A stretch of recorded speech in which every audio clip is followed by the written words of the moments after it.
Okay, so let's look at how we can control the number of cells that we have within an organism. So the first thing you can do is, if you want to decrease the number of cells, you can undergo apoptosis. Now, apoptosis is a controlled cell death, which means it's programmed, it's intentional, and it's done in a clean and precise way, unlike necrosis, which is kind of just messy death, and it's ugly.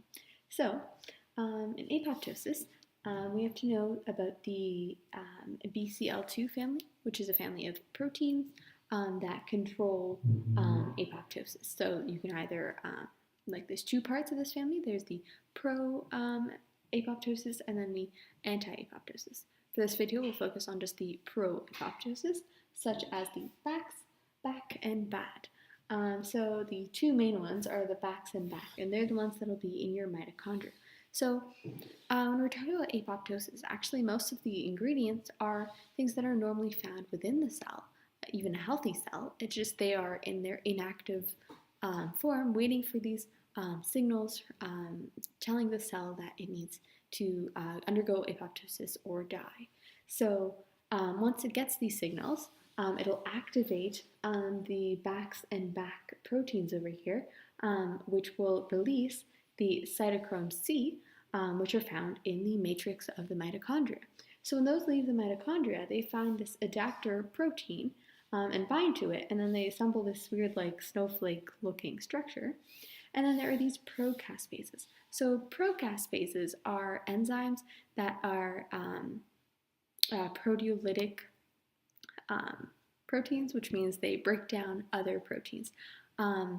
So what they do, so procaspases, well, that's what a caspase is, sorry, but procaspases is the inactive form. It's before it becomes a caspase. So the procaspase here joins into the structure, and together it becomes an apoptosome. So once the procaspase, in this case it's procaspase 9, that is found within the apoptosome, and once it becomes activated, it loses that pro part and just becomes the caspase. So once that's activated, it can go set off a cascade of caspases.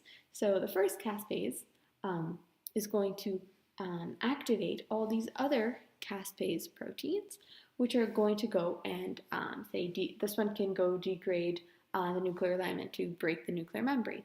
And then this one will go and, like, it's amplifying the message. It's going to go and continue to activate a whole bunch of more caspases, which will all go say they can break proteins in the cytoplasm, and so on. And then the caspase cascade will continue, and then you're killing the cell in a very organized and clean manner.